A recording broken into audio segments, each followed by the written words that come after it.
grade sur ce pupitre. Bonjour à tous, chère promotion 2012.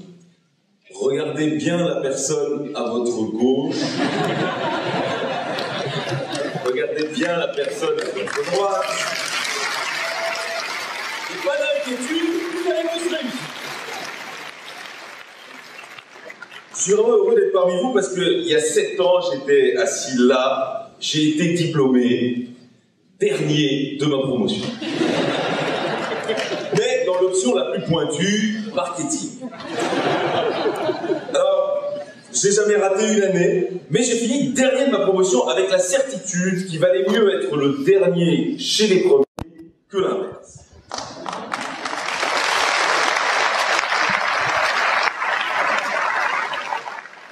Mon premier message va donc à celui ou celle qui, tout à l'heure, sera dernier de sa promotion. On peut s'en sortir, on peut devenir comique.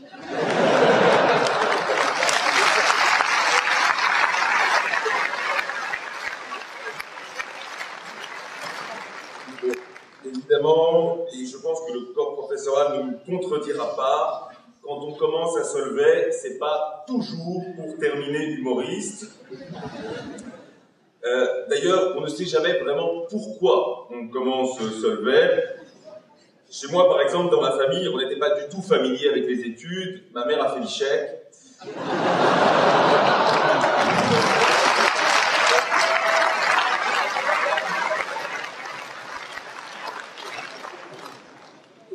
On ne sait pas pourquoi on commence, mais quand on en sort, on sait qu'on a la meilleure boîte à outils qui soit. Dans cette boîte à outils, il y a le sens de l'analyse, la rigueur et la conviction qu'on peut arriver à tout. Cette dernière qui est appelée à tort par les non-solvésiens l'arrogance. Grâce à cette boîte, dès demain, vous pourrez tout faire. Enfin, oui, pas médecin, par exemple. Votre mère fait un arrêt cardiaque, je sais que vous avez confiance en vous, mais ne vous lancez pas dans l'opération oculaire. Il y a des limites à ma théorie que votre sens de l'analyse devrait vous faire repérer assez facilement. Parlons de moi.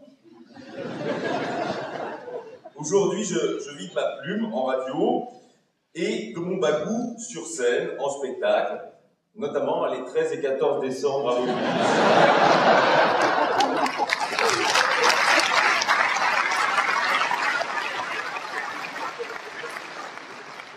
Je vous rappelle que j'ai fait marketing et que ça plaise ou non, je suis fier de ce que je fais. Mon deuxième message, c'est de vous dire, comme vous avez le choix, vous pouvez tout faire, choisissez la direction dont vous serez le plus fier. Fier dans le sens noble du terme et au-delà, évidemment, du chiffre au bas de la fiche de paye. Une direction dont vous serez fier, vous. Et soyez rassurés, les autres le deviendront. Fiers de vous. J'ai une anecdote à ce sujet. Il y a quelques mois, j'ai reçu un coup de téléphone de l'Écho, le journal économique. Il me dit « Monsieur Vizorek, on aimerait, si ça vous intéresse, bien sûr, que vous écriviez une fois par mois dans notre journal une chronique humoristique. Bon, je ne vous cache pas que la presse écrite, on n'a pas trop de moyens. » Je dis « Stop. Je ne veux pas le savoir, c'est oui. » Vous savez, monsieur, l'idée de pouvoir être plus souvent dans l'Écho que mes anciens condisciples, ça n'a pas de prix.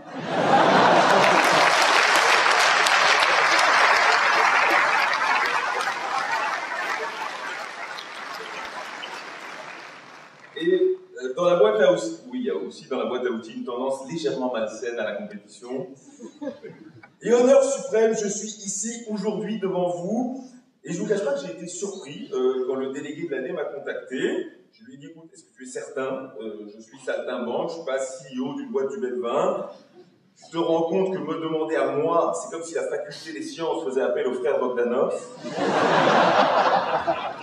Et il m'a dit, mais non, c'est pas grave, en fait, la remise des diplômes, on l'a fait à l'américaine, la seule chose qu'on n'a pas encore, c'est le discours de quelqu'un d'extérieur différent. Donc, merci beaucoup d'avoir pensé à moi. À l'américaine. C'est une drôle de manie, ça de vouloir copier les Américains dans le monde du business, alors que nous, petits Européens, on a tout inventé. Les bourses, on les a inventées en Italie au XIIIe siècle, la science économique, on l'a inventée en France au XVIIIe, Et même les Américains, c'est nous qui les revendiquons.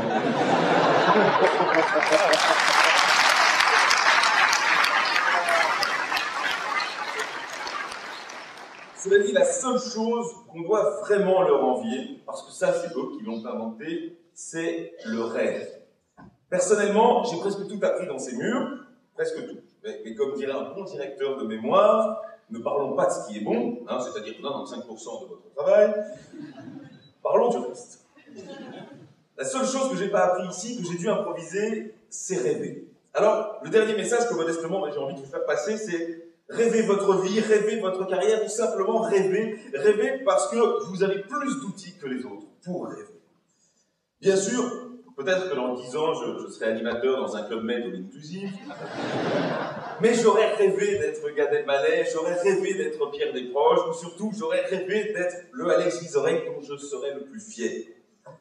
Alors à tout le corps professoral qui nous a confié cette belle boîte à outils, merci. À tous les parents qui sont ici, qui, comme les miens à l'époque, nous ont soutenus, aimés et veillés à notre survie en blocus. Merci. Et à vous, la promotion 2012, merci de m'avoir invité. Félicitations à vous. Et à tous, je conclurai en parodiant la fourmi de Jean de La Fontaine qui s'adressait à la cigale. Vous étudiez, j'en suis fort aise, eh bien, rêvez maintenant.